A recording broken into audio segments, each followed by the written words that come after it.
It hit me like a digital bomb. Divorce papers in a PDF attachment, delivered to me in the Kandahar desert. 13 years of marriage, reduced to a few kilobytes on a military laptop. My name's Mark, by the way, 42 years old, Staff Sergeant, 82nd Airborne. 4 months into my deployment when Sarah decided she was done waiting. The email subject line, cold as ice. Let's be adults about this. The message itself, 3 sentences. She'd already filed the paperwork, already emptied our joint account, already moved her new boyfriend Chad into our house back in Colorado Springs. I read it twice, shut my laptop, walked to the communal showers, got ready for my shift, said absolutely nothing to anyone. Back in the bunk that night, I typed one word in reply. Understood. That was it. No argument, no begging, no threats. My bunkmate, Miller, he saw something was off. You good, man? He asked, not even looking up from his book. Yeah, I said. Just some stuff back home. He nodded. Military guys, we know when to leave things alone. Truth is, I wasn't completely blindsided. 6 months before deployment, things had shifted. Small things at first. Sarah stopped asking about my day. Started working late at the vet clinic where she was a receptionist. Started hitting the gym 3 times a week, but never seemed to break a sweat. New clothes started appearing. New friends I never met. New passwords locked down her phone. I didn't confront her, didn't start snooping through her messages or tailing her. That's not me, but I wasn't blind either. So I made some quiet moves of my own. Nothing dramatic, just precautions.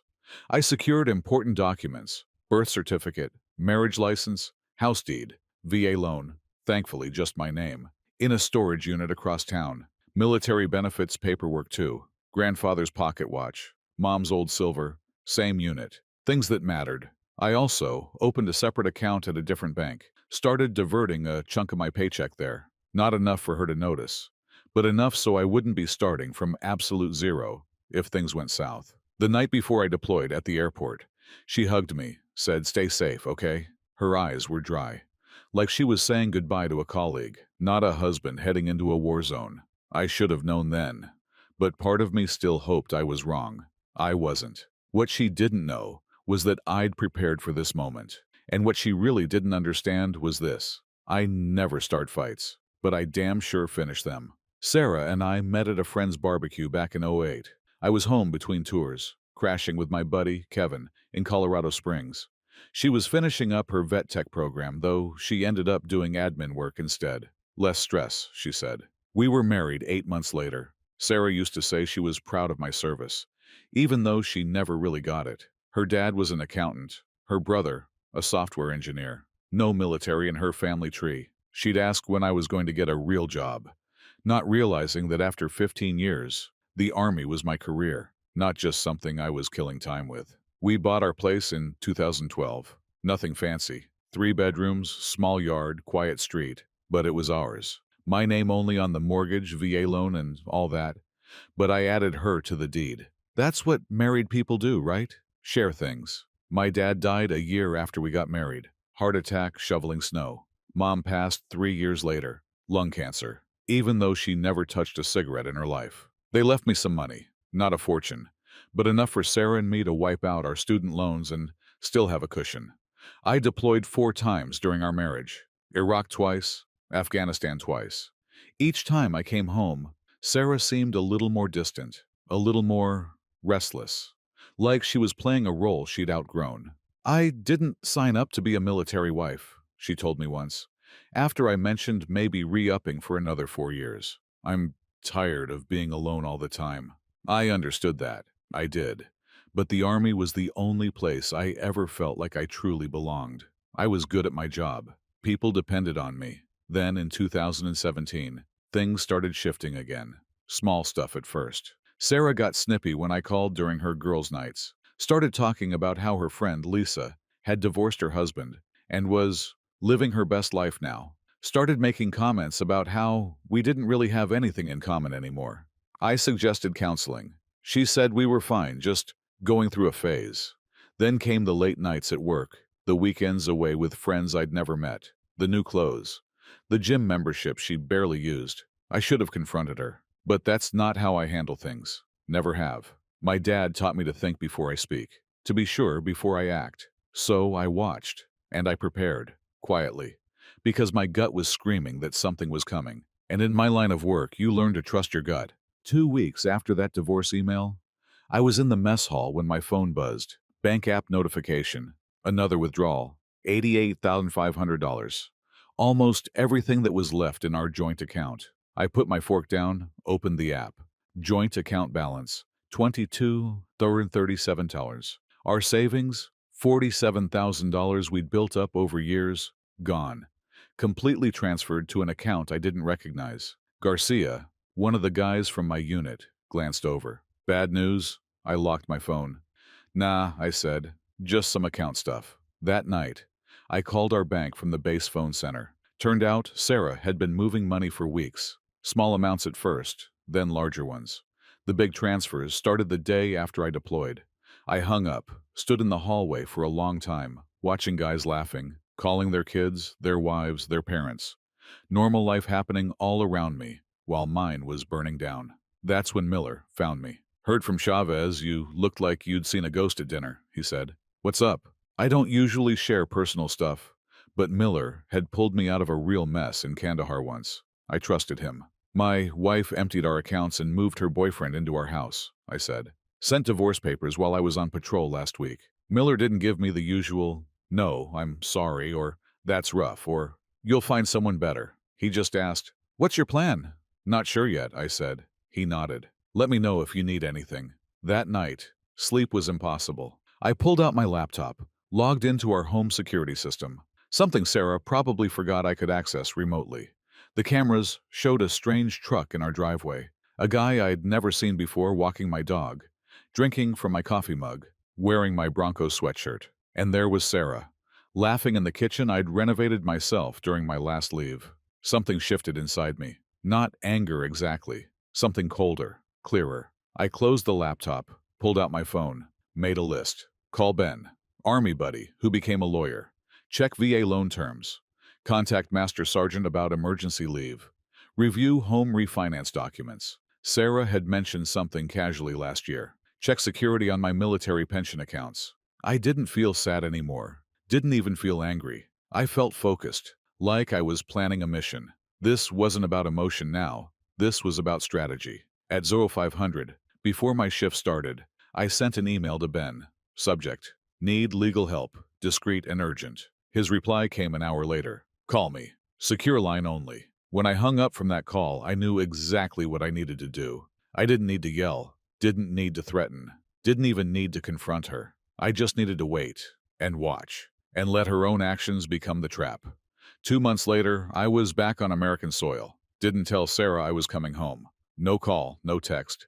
Just checked into a motel in downtown Colorado Springs under a different name and contacted Ben. We met at a diner 10 miles outside of town. You look like hell, he said, sliding into the booth. Feel like it too, I replied. Ben handed me a folder. Everything we discussed. House deed, loan documents, bank statements. And this, he said, pulling out a separate paper. Found something interesting when I was digging into your finances. It was a refinance application with my signature on it. Except it wasn't my signature. Not quite. Someone had tried to copy it, but missed details. Middle initial was wrong. Stroke pattern wasn't mine. Sarah did this? I asked, though I already knew the answer. Ben nodded. 3 months ago.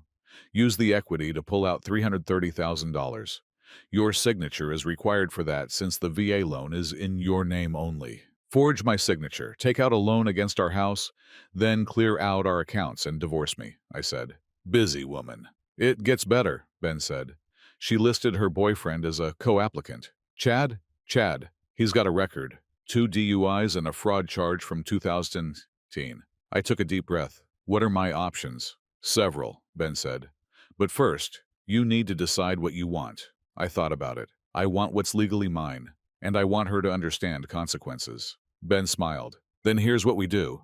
The next day, I drove past our house. Chad's truck was gone, but Sarah's car was in the driveway. I parked down the street, watched for a while. Thought about knocking on the door, confronting her, but that wasn't the plan.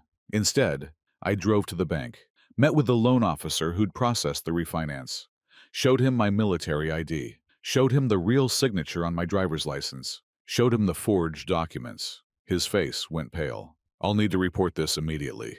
"I understand," I said. "I've already filed a police report." That night, I got a text from Sarah. "Who have you been talking to at the bank?" Chad said someone was asking questions. I didn't respond. The next day, I went to the county clerk's office, filed paperwork contesting the refinance due to fraud, registered formal notice that no changes to the property could be made without my presence. 2 days later, Sarah called. I let it go to voicemail. "Mark, we need to talk. The bank called about the house. What are you doing?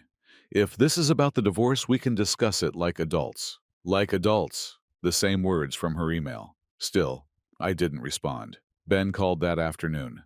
"They froze the refinance money. And there's more.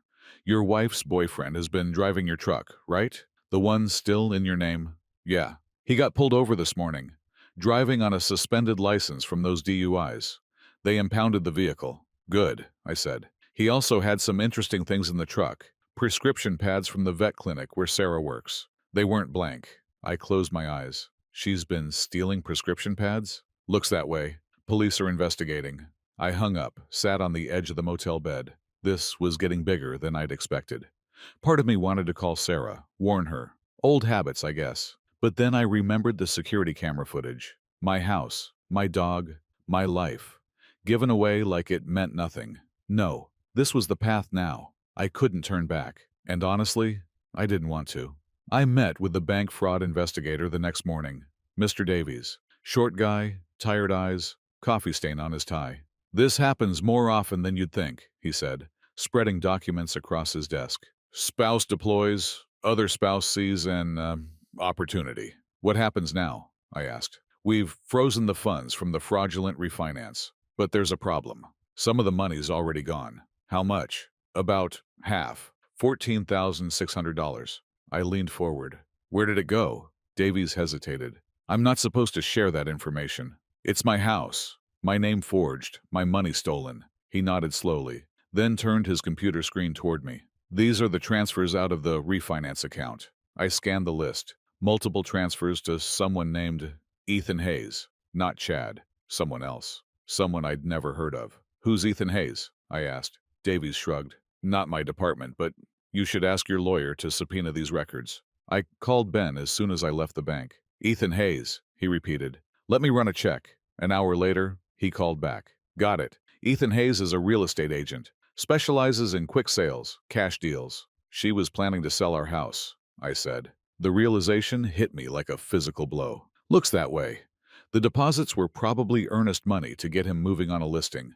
But here's where it gets interesting. Hayes has done business with Chad Miller before. Chad Miller is that Sarah's boyfriend? Yes. They've closed 3 deals together in the past 2 years. I sat down on a park bench, trying to process this. So, this wasn't just Sarah leaving me for some guy. This was, what? A planned operation, Ben said carefully. I did some digging into Chad Miller. He has a pattern. Gets involved with women going through divorce, or with deployed spouses. 3 cases I found so far. Each time, the woman's home gets sold well below market value to one of Hayes' clients. Miller gets a cut, then he moves on. And Sarah? She knew about this? Hard to say. Maybe she's a victim too. Or maybe she's in on it. I rubbed my face. This wasn't just about Sarah betraying me anymore. This was something bigger, something calculated.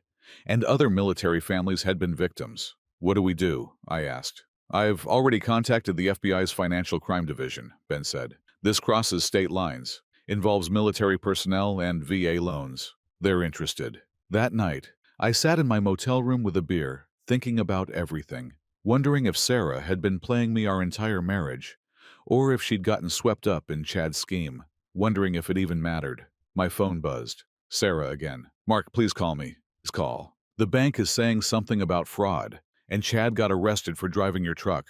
I don't understand what's happening." I stared at the message for a long time, then typed, "Who is Ethan Hayes?" 3 dots appeared as she started typing, then stopped. Started again. Stopped. Finally, "I don't know what you're talking about." $14,600, I wrote. Multiple transfers. House listing. No response for 10 minutes. Then, "It's not what you think." I turned off my phone and went to bed. The next morning, Ben called. "FBI wants to meet. They've been investigating Miller and Hayes for months. You're not the first, but you might be the case that breaks it open. For the first time since getting that divorce email, I felt something close to satisfaction. Not because my marriage was over, but because the truth was finally coming out. I met with the FBI agents at their field office in Colorado Springs, Agent Ramirez and Agent Davies. They recorded my statement, took copies of all the documents Ben and I had gathered. Your case helps establish a pattern, Agent Ramirez explained. Shows intent, organization, makes it a conspiracy rather than isolated incidents. What about Sarah? I asked. My wife, ex-wife. The agents exchanged looks. We're still determining her level of involvement, Agent Davies said carefully. Did she ever mention financial difficulties? Pressure to sell the house? I thought back. She kept saying we were house poor, that we should downsize. I didn't see the need. Our mortgage payments were manageable on my salary. Ramirez made a note. When did that start? About 6 months ago. Around the time she must have met Chad. And the refinance? Donovan asked. Never discussed it with me. She forged my signature while I was deployed. They asked more questions, took more notes. When we finished, Ramirez handed me her card. We'll be in touch. In the meantime, don't confront your wife or Miller. We need to build this case carefully. I nodded. Understood. That evening I drove to our neighborhood again. Parked down the street from our house. Chad's truck was back. Must have gotten it out of impound. Sarah's car was gone. My phone buzzed. Text from Sarah. We need to talk. In person.